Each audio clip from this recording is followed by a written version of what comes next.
Les phares ont toujours fasciné. Solitaires, perchés au bout du monde, ils défient les éléments et éclairent les ténèbres. Mais que se passe-t-il lorsque la lumière s'éteint et que ceux qui la gardent disparaissent? Aujourd'hui, je vous emmène en Écosse, sur l'île d'Eilean Mor, un lieu battu par les vents, isolé de tout. Là-bas, en décembre 1900, 3 hommes ont mystérieusement disparu sans laisser la moindre trace. Voici l'histoire vraie du phare de l'ombre. Nous sommes en décembre 1900. Le phare des îles Flannan sur l'île d'Eilean Mor abrite 3 gardiens. Thomas Marshall, James Ducat et Donald MacArthur. Le 15 décembre, un navire remarque que la lumière du phare ne brille plus. Aucun signal, rien. Pourtant, ce phare est crucial pour éviter les naufrages. Inquiets, les autorités envoient un navire d'inspection 10 jours plus tard. Lorsqu'il accoste, le silence est glacial. Personne ne vient les accueillir. À l'intérieur, les lits sont faits, la table est dressée, mais les hommes ont disparu. Un journal de bord est retrouvé avec des notes troublantes. 12 décembre, vent violent, Ducat est anxieux, MacArthur pleure. 13 décembre, la tempête continue, tous prient, j'ai peur. 14 décembre, silence absolu, la mer est calme, Dieu est au-dessus de tout. Mais le plus étrange, ce jour-là, aucune tempête n'a été enregistrée dans la région. Le ciel était dégagé. Pourquoi ces hommes expérimentés auraient-ils paniqué, sans raison apparente?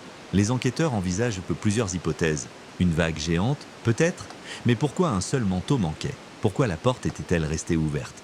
Une dispute? MacArthur, réputé colérique, aurait-il tué les autres avant de se jeter à la mer? Mais aucune trace de lutte. Tout était parfaitement en ordre.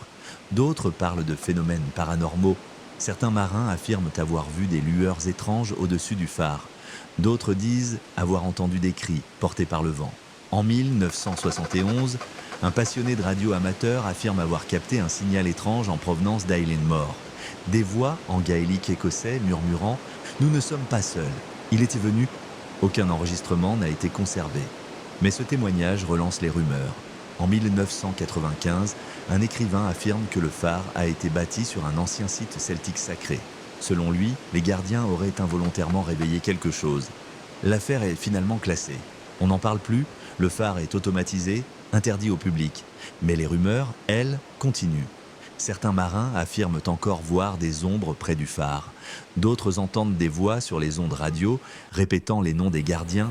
Des plongeurs envoyés autour de l'île disent avoir ressenti une pression étrange, comme si quelque chose les observait. Plus de 120 ans plus tard, le mystère reste entier. 3 hommes disparus sans laisser de traces. Un lieu, encore aujourd'hui, évité par les locaux. Était-ce une tragédie naturelle, une folie passagère ou autre chose? Certains lieux n'aiment peut-être pas être dérangés. Une chose est sûre, si vous passez un jour près du phare d'Eilean Mor, évitez de regarder trop longtemps. Car le phare vous regarde peut-être aussi.